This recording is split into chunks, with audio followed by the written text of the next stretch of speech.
Hello everyone, welcome to iDream Career Path. This is Chiranjeevi, competitive exams mentor. మన తెలంగాణ ప్రభుత్వం నుంచి అయితే TGRTC ఏదైతే ఆర్టీసీ ఉందో అందులో కండక్టర్కి 1500 పోస్టులుగాను మనకి నోటిఫికేషన్ రానుందని చెప్పి మనకి ఒక అఫీషియల్గా ఇన్ఫర్మేషన్ రావడం జరిగింది.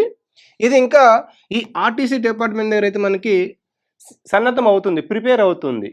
అయితే ఈ నేపథ్యంలో అభ్యర్థులు గుర్తుంచుకోవాల్సిన కొన్ని ముఖ్యమైన అంశాలు ఏంటి అంటే, అసలు ఏ మార్కులో అసలు ఎంపిక విధానం ఏ విధంగా ఉంటుంది, జాబ్ ప్రొఫైల్ ఏ విధంగా ఉంటుంది, శాలరీ అలవెన్సెస్ ఏ విధంగా ఉంటుంది, మరీ ముఖ్యంగా ఈ ఎంపిక విధానం అనేది ఇప్పుడు వివాదం జరుగుతుంది. మార్క్స్లో తీసుకుంటారా లేదంటే సిజిపిఏ పాయింట్స్ రూపంలో తీసుకుంటారా అనేది మాత్రం ఒక వివాదంలో ఉంది. మరి దీనికి సొల్యూషన్ ఏంటి? ఇలా పూర్తి వివరాలను ఈ వీడియోలో మీకోసం డిస్కస్ చేస్తాను. లాస్ట్ వరకు వీడియో చూడండి. అయితే దీనికి మీకు తెలిసినట్టుగానే రాత పరీక్ష, ఎటువంటి రిటన్ ఎగ్జామ్ అయితే ఉండదు. దీనికి కేవలం మీ 10th క్లాస్లో వచ్చిన మార్క్స్ ఆధారంగా అయితే మీకు జరుగుతుంది. అదేవిధంగా certificate verification, document verification base చేసుకొని మీకు ఇది రిక్రూట్ చేసుకుంటారు. అయితే ఇక్కడ మీరు కంపల్సరీగా ఎస్ఎస్సి పాస్ అయి ఉండాలి. ఓకే, అదేవిధంగా మీకు వ్యాలిడ్ ఆర్టీఏ కండక్టర్ లైసెన్స్ మీకు ఉండాలి. ఈ లైసెన్స్ ఉండాలి.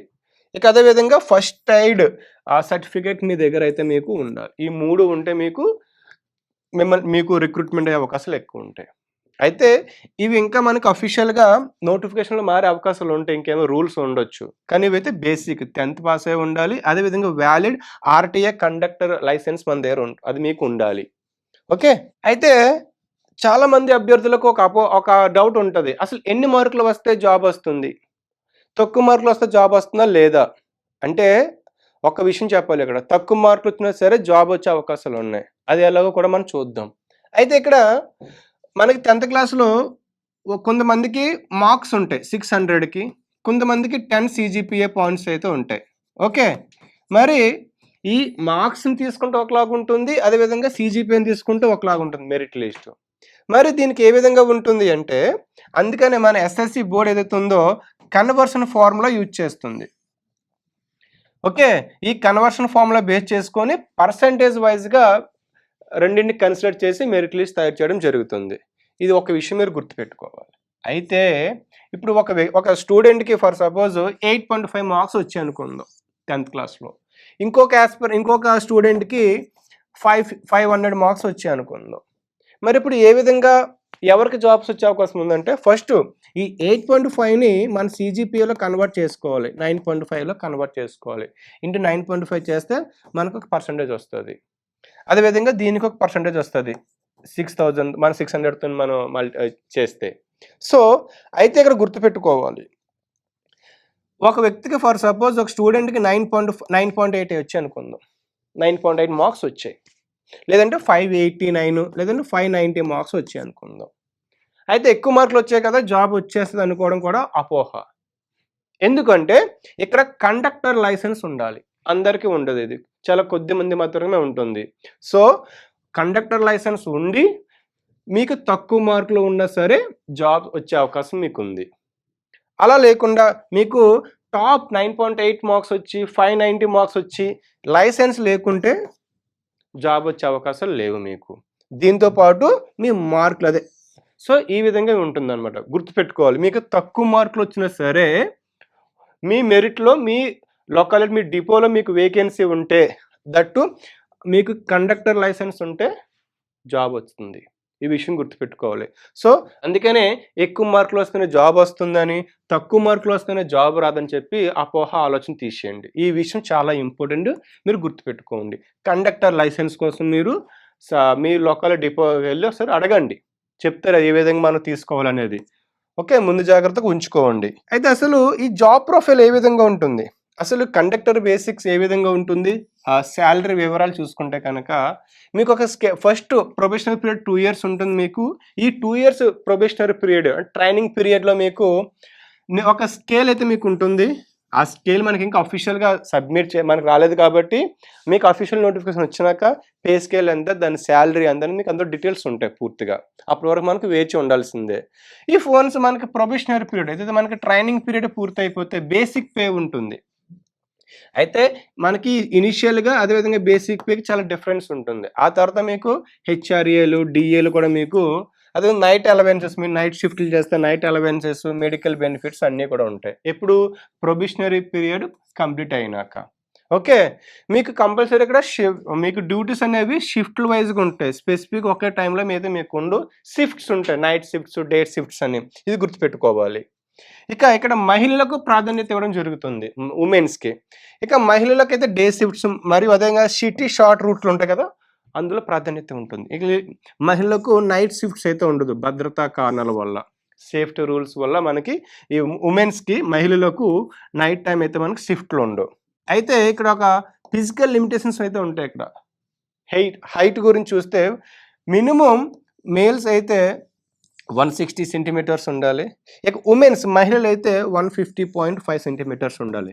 ఇది ఓల్డ్ ఏదైతే నోటిఫికేషన్ వచ్చిందో అందులో ఇన్ఫర్మేషన్ ఇది. ఇక మనకి ఇప్పుడు రానున్న నోటిఫికేషన్లో మార్పులు చేర్పులు జరగవచ్చు కాబట్టి ఇది ఒక ఐడియా కోసం మీకు చెప్పడం జరుగుతుంది. అభ్యర్థులు ఇది గుర్తుంచుకోవాలి. అయితే ఇక్కడ మీకు ఒక విషయం చెప్పాలి. డిపోస్ ఉంటాయి కదా మనకి, ఆ డిపోస్లో మనకి అవుట్ సోర్సింగ్ ఉద్యోగాలు కూడా ఉంటాయి తాత్కాలికంగా. ఇది గుర్తుపెట్టుకోవాలి. కొన్నిసార్లు మనకి రెగ్యులర్ నోటిఫికేషన్తో పాటు తాత్కాలికంగా కూడా కొన్ని భర్తీలు జరుగుతాయి. అయితే దీనికి మీరు జిల్లాలో ఉన్నటువంటి డిపోలకు మీరు సంప్రదించవలసి ఉంటుంది. మరి దీనికి ఎలా అప్లై చేసుకోవాలంటే మీ లొకాలిటీ నుండి ఆర్టీసీ డిపో మేనేజర్ ఒకసారి కలండి. కలిస్తే అక్కడ మీకు అప్లికేషన్ ప్రాసెస్ గురించి చెప్తారు, వాళ్ళకి మీరు సబ్మిట్ చేయవలసి ఉంటుంది. సేమ్ ఇది కూడా అంతే. మనకి ఏదైతే డిపోలో తాత్కాలికంగా అవుట్ సోర్సింగ్, లక్కీ డిపో లేదంటే స్థానిక లోకల్ మెరిట్ బేస్ చేసుకొని ఇవ్వడం జరుగుతుంది మీకు, ఇది లాటరీ విధానంలో. ఓకే, అదేవిధంగా ఎవరైతే ఎంప్లాయ్మెంట్ జిల్లా కలెక్టరేట్ ఆఫీస్లో రిజిస్టర్ అయి ఉంటారో వాళ్ళకి ప్రాధాన్యత ఇవ్వడం జరుగుతుంది. ఒకవేళ వేకెన్సీ ఉన్నప్పుడు అవుట్ సోర్సింగ్ అనేది ఉంటాయి. ప్రజెంట్ అయితే లేదు, కానీ ఇఫ్ ఇన్ కేస్. ఓకే, ఇది గుర్తుపెట్టుకోవాలి.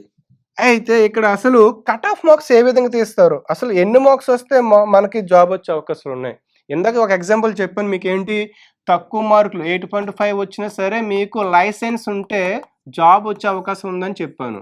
అయితే ఇప్పుడు మనకు ఈ 1500 పోస్టులకు గాను జిల్లాల వారీగా రోస్టర్ పాయింట్ల ఆధారంగా మనకి జరుగుతుంది రిక్రూట్మెంట్ అనేది.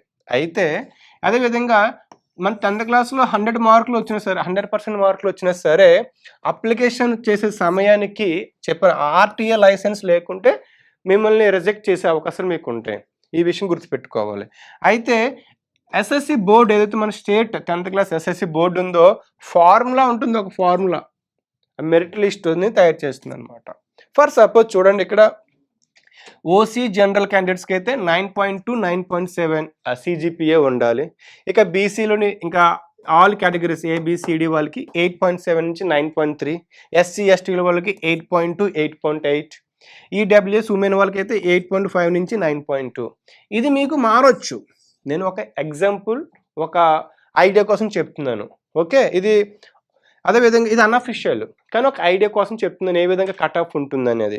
ఇంకా అదే నార్మల్ మార్క్స్ విషయానికి వస్తే, ఇంకా మార్కులు ఉంటాయి కదా మనకి, ఈ మార్కుల విషయానికి వస్తే 520 ప్లస్ ఉంటే జనరల్ వాళ్ళకి, 580 ప్లస్ ఉండాలి బీసీ ఏడబ్ల్యూఎస్ క్యాండిడేట్స్కి, 450 ప్లస్ ఎస్సీ ఎస్టీ వాళ్ళకి ఉండాలి.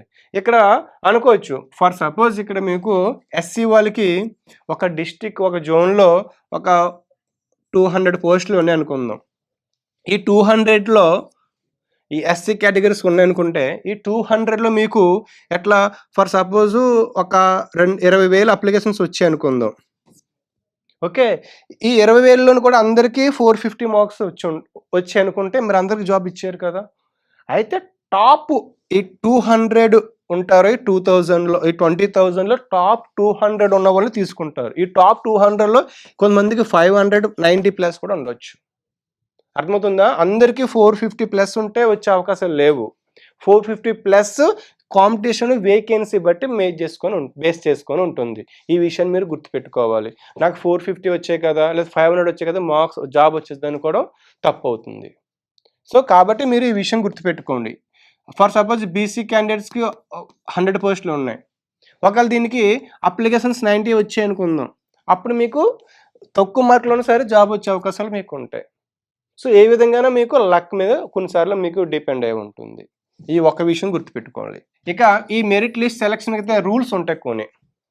ఏంటా రూల్స్ అంటే, ఫర్ సపోజ్ ఒక పోస్ట్కి ఇద్దరికి టై అయింది అనుకుందాం. ఒక పర్సన్కి 8.5, ఇంకో పర్సన్కి 8.5 వచ్చింది.